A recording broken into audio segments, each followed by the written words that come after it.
तो बेटा जी हम पढ़ रहे थे सोइंग ऑफ सीड के बारे में। तो हमें बीजों का चुनाव के बारे में हमने रीड कर लिया। अब उसमें कौन कौन से इम्प्लीमेंट यूज़ होते हैं उसके बारे में रीड करेंगे। ट्रेडिशनल टूल होते हैं जो हमारे पुराने समय से चले आ रहे हैं। The tool use to traditionally for sowing seed is shaped like a funnel. तो जैसे एक फनल के आकार का एक ये इम्प्लीमेंट होता है। The seed are filled into the funnel pass drawn into 2 or 3 pipes having sharp ends।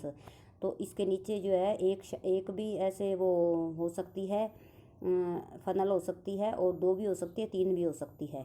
Pipes होती हैं फनल के नीचे।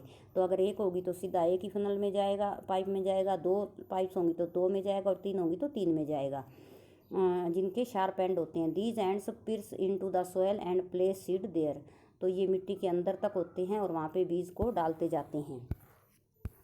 अब ये देखो, ये सीड ड्रिल है बेटा जी। इसमें जैसे कई ये होते हैं, ये पाइपों के द्वारा यहाँ तक जैसे बीज जाता है और एक साथ काफ़ी क्षेत्र में जो है बिजाई हो जाती है। Seed drill nowadays the seed drill is use for sowing with the help of tractor.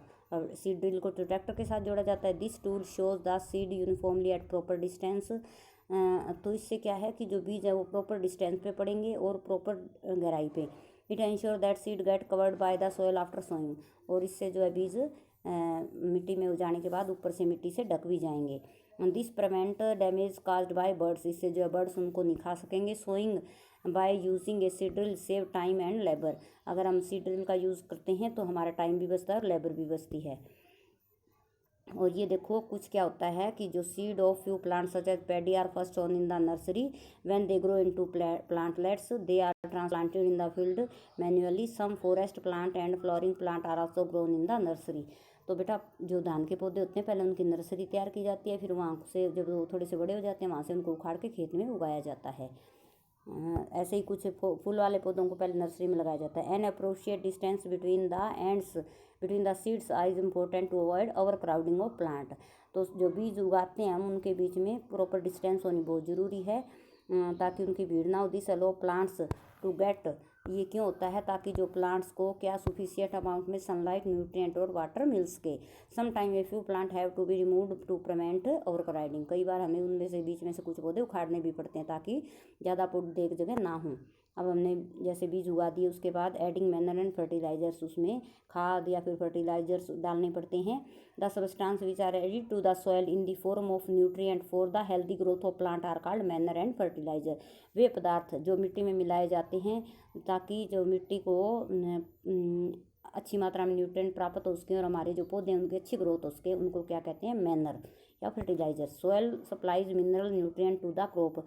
क्योंकि जो न्यूट्रिएंट्स है वो उससे मिलेंगे, सोयल से मिलेंगे पौधे को। These nutrient are essential for the growth of plant. ये पौधे की विकास के लिए बहुत ज़रूरी होते हैं। In certain areas farmer grow crop after crop in the same field. कई बार क्या करते हैं फार्मर एक के बाद एक वही क्रॉप मतलब खेत में उगाते जाते हैं, उसको खाली नहीं छोड़ते। The field is never left uncultivated और फैलो। कभी उसको बिना मतलब बिजाई के नहीं छोड़ते। Imagine what happen to the nutrient. तो न्यूट्रिएंट्स का क्या होगा? मतलब न्यूट्रिएंट्स उसमें हम डाल नहीं रहे और फसल पे फसल उगाई जा रही है तो धरती में न्यूट्रिएंट्स कहाँ से आएंगे? तो हमारी फसल भी कम होगी। Continuous growing of crop make the soil proper poorer in certain nutrients. से कुछ पोषक तत्वों की जो हमारी धरती है उसमें कमी हो जाती है। Therefore farmer have add manure to the field to खाद डालनी चाहिए ताकि उसमें जो न्यूट्रिएंट्स की कमी ना हो। This process is called manuring. Improper और insufficient manuring result in weak plant. तो हमें अच्छे मतलब सही मात्रा में मैनर वगैरह डालनी चाहिए। Manure is an organic substance. अब मैनर क्या है? ऑर्गेनिक सब्सटेंस है obtain from the decomposition of plant and animal waste. जो प्लांट और एनिमल वेस्ट होते हैं उनके डिकम्पोजिशन से में प्राप्त होती है। Farmer dump plant and animal waste in the pit at open place and allow to it to decompose. तो जो प्लांट्स होते हैं जो फार्मर होते हैं इन वेस्ट को एक गड्ढे में मतलब डाल देते हैं और इसको सड़ने देते हैं। The decomposition is caused by some microorganism. ये किससे होता है? माइक्रो ऑर्गेनिज्म सहायता से होता है। या तो इसमें अर्थवर्म छोड़े जाते हैं या फिर कोई बार कोई माइक्रो ऑर्गेनिज्म अपने आप उसमें पैदा हो जाते हैं। Decompose matter use as organic manner. You have already learn about vermicomposting in class 6 में। आप इसके बारे में रीड भी कर चुके हो। अब जो नेक्स्ट ये पार्ट है वो हम नेक्स्ट वीडियो में करेंगे। Good bye.